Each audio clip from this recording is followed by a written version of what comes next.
Tukwaniza nnyo ku Beg Television wakulwa leero. Tugenda maaso n'emboozi yaffe ey'omusama. Nze Chris Semalimu Semakola, nine munnange bamuyita William Katunda Lwanga. Omusama yali South Africa okumala emyaka egiwerako. Tukyagenda maaso. Mujjukira ku mulundi guli twakoma tubuulidde nti yali agoba ku mpapula ezitandika okusoma. Olunaku olwaleero twagala tutunulire ekitundu ekiddako. Sooka obuuze ku batulaba. Abatulaba era abatuwuliriza abawagizi baffe aba Beg Media, Beg TV, ndi wa mukisa okulaba nga nziramu nate okunyumyako nammwe. Mwebale kutulaba, mugende ku X mujja kutusangayo, mugende ku YouTube mujja kutusangayo, TikTok ne social media handles zaffe endala zonna. Mwebale kutulaba. Okay.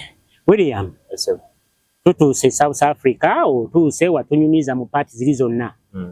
Tutandise ogobye ku mpapula gendayo ko katono nnyo ku mpapula ezo ezikutandikisa okusoma, then tugende wali ku okusurvivinga mu South Africa kiba kitya naddala nga toli mukazi. Webale nnyo omukulu Semakula. Akati abatuwuliriza natandika okugoba ku mpapula ezinzikiriza. Jukira nina passport ya Uganda, naye passport ya Uganda muli visa enzikiriza okubeeramu nga ndiki nga newemba ngenda okutandika okusoma sisobola kuwaayo passport yange eyo kuba temuliimu students visa ekukiriza enzikiriza okusaba ekifo. Wabula nina passport nkalu erimu visa ziri okukome Zimbabwe. Kati South Africa awo tewaliiwo sinaamu visa. Akati natandika okugenda ku kitebe kya Uganda. No, si kitebe kya Uganda. Nagenda ku kitebe kya bakiyita ekyaba refugees ne basayira musika. Kiri Dabani, bagiyita Dabani Refugee Office. Wali eri kiri under Home Affairs, Department of Home Affairs ya South Africa. Kakati nemba nga aba East Africa abava Uganda, Kenya, Tanzania, Burundi, Rwanda batukolako lwakusatu. Kati nga buli lwakusatu mbanina okuva ewaka wembeera Espingo Hills ngende Dabani mu kibuga bakole ki nga tusooka ne tusimba layini awo era osanga bannayuganda bangi oba ngo bali tonaba kulaba ku bannayuganda bangi nga wakatuuka ojja basanga ku Dabani Refugee Office awo baba tebalina bye boogerako abasinga abamu baba bazze eggulo abajja wiiki ewedde abajja mwezi guwedde. Kati nga okusooka okubeera mu ggwanga omwo oli mateeka olina okujjaawo ofune gye bayita asylum seekers permit oba asylum seekers visa. Kakati oteekeddwa okujja ne passport eri etaliimu visa okitegeera ogihanding over eri ab'obuyinza mu Home Affairs. Kati then otandike interview. Bajja kujjako information yenjawulo ekwatako bakubuuze n'okubuuza mu nsi zonna ze wayitamu lwaki e South Africa wote wafunawo visa. Okitegeera abo bonna abo babuuza abakozi ba Home Affairs abasinga balina obukugu mu mulimu gwabwe abamu bakolako ne ku kisaawe ky'ennyonyi.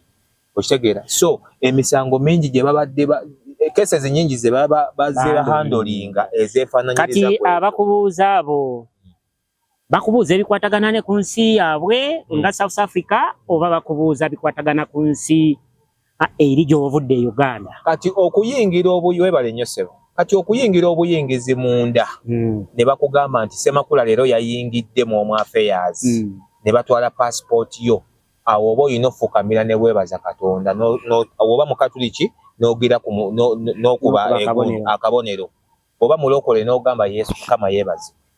Kati awo oyingidde. Kati processing etandika kubanga toyina kyogenda kukola kyonna nga toyina permit eyo. Babajja kukwata eri maaso, babajja kukwata ku street otambula otya weekweka okitegeera ne wobanga Katonda akusaasidde ng'ofunye oyina kusuubiza omulimu ajja kubuuza nti oyina ekikwogerako ekyo ye asylum seekers visa oba permit. Okitegeera bw'obanga ofunye emmotoka South Africa ofunye emmotoka okufunira gundi bagita traffic register wandibadde ng'otandikira ku eyo permit yekuyamba n'ofuna traffic register esobola okusobozesa okuvuga emmotoka tebajja kuwa permit yaabwe wabula bannayuganda balina bu permit bwe bava nabo e Uganda. Okay.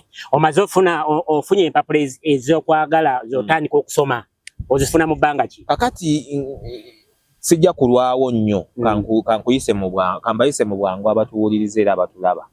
Empapula ezo natandika ozigobako ndowooza nga mu mwezi najja mu Gwakusatu South Africa. Kati mu mwezi nga Gw'omunaana benfuna permit yange yasooka oba visa yange yasooka. Yabayise emyezi ng'etaano. Abayise emyezi ng'etaano oba mukaaga. Nenfuna basooka ne bampa omwezi gumu nga nina okuddayo ne banyongera ogwokubiri buli weggwako ne banziza ku myezi 3 nenva ku myezi 3 ne banziza ku myezi mukaaga. Nenva ku myezi mukaaga nenzira ku mwaka.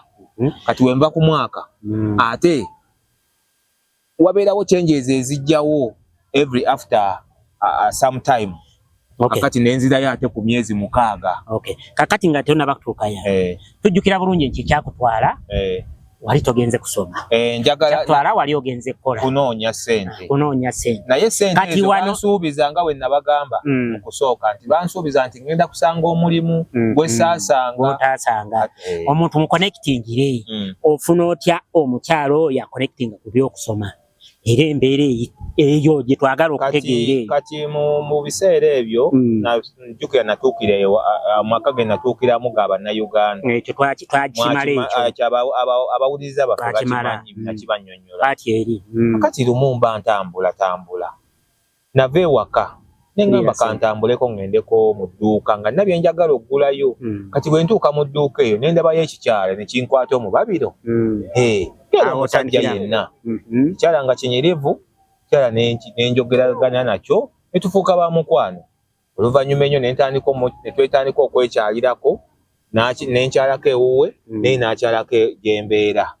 Naye nze namugamba nti mbeera ne bulaaza wange naye ng'oyo bulaaza wange yali mukwano gwange okitegeera jjukira nze sirina nnyumba era mu kumulabako ogwasooka namulabira wa mukwano gwange oyo akyaliyo era e South Africa naye nga musajja w'e Masaka ye yampa ennyumba gye nalabiramu omukyalo oyo okitegeera naye omukyalo oyo bwe mmala okumulaba jjukira musajja atusiina ssente ganneesibye nno nina baali batandise okuŋŋamba nti nja kukola omulimu gw'obusawo.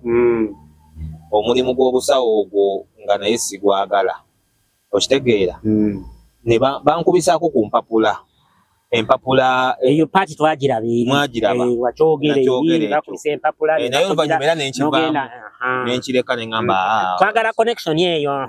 Omulaba ogusooka. Kati omukyala we mmala omulaba awo wembadde mbeera nzijawo apangisiza namugamba nti namuluka bwe nti namugamba nina ssente ekitundu ku nnyumba namugamba bagenda kulongoosa ennyumba wetusula ennyumba yali ya muyindi ati nga bannayuganda bapangisaako namugamba bagenda kulongoosa ennyumba naye batugambye tunoonye wetukola ki wetudda kakati of course mukyala nemugamba ninawoko ekitundu naye mbadde nsaba onnyongerezeeko then nfune ennyumba endala kuba sirinawe brother wange ate yagenze Johannesburg nakkiriza kati omukyala nakkiriza nanoonyezaayo ze yanoonyezaayo kati nenoonya ennyumba bwe nfuna ennyumba nno gye nafuna muganda wange nga nnyumba oba wandiise nga ageraganye ku bannayuganda babeere South Africa bagiyitanga White House nga maka manene nnyo bazimba ekiyumba kinene nnyo ekiyumba ekyo ekinene nnyo naye nga nze nsula mu luumu emu waggulu eyo nga wogamba nti olinako ennyumba nnene naye manju nga wali ezabapangisa kati nga nsulako luumu emu naye nga nina mulirwana wange gwensheyalinga naye toyireti gwensheyalinga naye oba effumbiro kakati okutuuka ku kibuuzo kye wambuuzizza ntandika process y'oku omukyala mugamba nti njadde njagala onfunire nina ekirowoozo njagala nnyo okuddayo okusoma.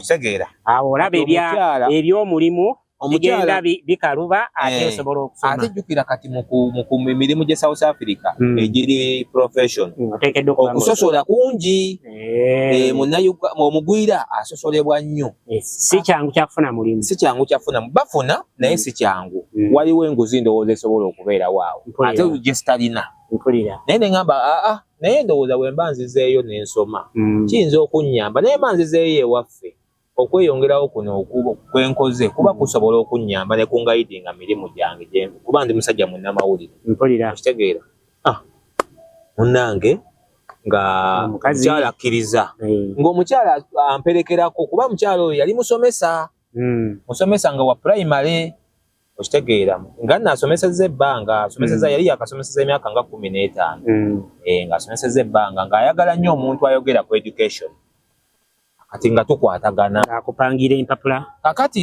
wuliriza kakati bwe mmala ofuna pamiti eyo omukyala yannyambako yampaako ku ssente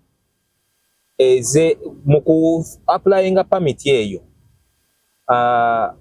nawaayo kasente eri muba enguzi nawaayo ku nguzi okusobola okumpa pamiti wadde ebibuuzo byali bimbuuziddwa nga era abantu bazzeemu process nziyiseemu naye era mu nkomerero okufuna pamiti nawaayo ku kasente era omukyala yeyampa ssente nawaayo ndowooza emitwalo nga 2 aga Uganda okufuna pamiti naye ng'ate pamiti eyo nina gifunira bwereere kubanga UN United Nations amugwira yenna ali South Africa emusasulira ssente kiringa ne wano waffe UN esasulira buli mugwira asenze wano kasita afuna empapula ezo ez'obudamu kakati nga mpaayo ssente saawa kana nga mpaayo ssente kati bwe mala ofuna olupapula olwo nga ntandika ku process ey'okunoonya ekifo nasooka okunoonya ekifo mu University of KwaZulu Natal UKZN gundi gye yasomera ono wa CBS Kazibwe eyo gye nsooka okunoonya naye natuuka kikeerezi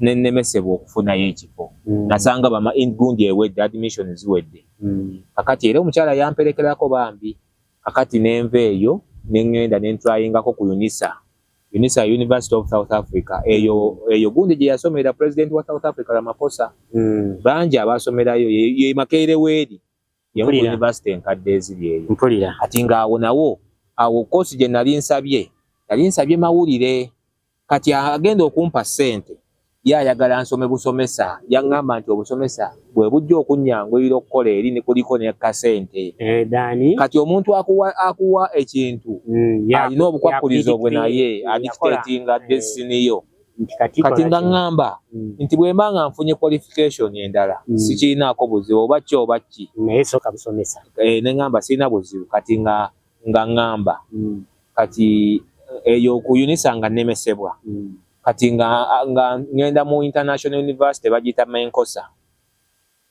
University y'abayindi nga woolaba university z'abayindi wano y'abayindi naye yali international ng'erina branches e Russia erina branch e Swaziland awo mu Sadaka wonna awo almost ng'erinawo nga ne mu ggwanga lyonna erinamu branches kati nga nsomera Durban mu Menkosa kati nga nsabayo ekifo kati mu kusabayo ekifo waliwo process gy'oyitamu process yiino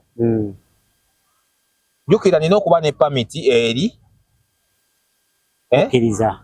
kati mu kusaba ekifo nina okukyusa ebiwandiiko by'e Uganda bye nnina eby'obuyigirize mbizze e Uganda mu UNEB babisatifying kati bimale bikomewo kati mu process eyo nina okusasulirako ssente oba nasasula 13,000 eza dola eza randi 13,000 close obeera nga ayingira emitwalo nga 7 nga bali be babikola omukyala era ye yazimpa omukyala oyo bamuyitanga Babra mukyala muzulu kati nga nzikola ki nzisasulayo nazisasula na mu Standard Bank of South Africa kati oyo omukyala oyo era ye yakuwerayo ne ssente z'ennyumba yali fanda wange lwaki si musajja Muganda wange nafuna mukisa.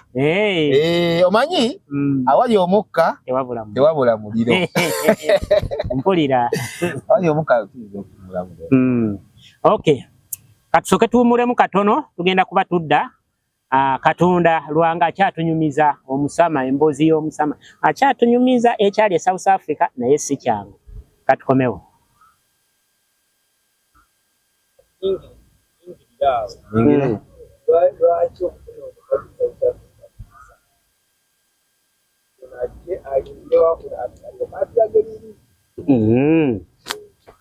Kale tukomyewo webale kubanga okyali ku Bege TV tukyagenda maaso n'okuweereza tukyali n'emboozi y'omusama Katonda tukyagenda maaso ebyokulanga tujja kubanga tubyogerako eri nga tumaliza tubuulire lwaki guba mukisa ofuna omukyalo e South Africa era yakuyamba atya. Webale nnyo bwana Ssemakula.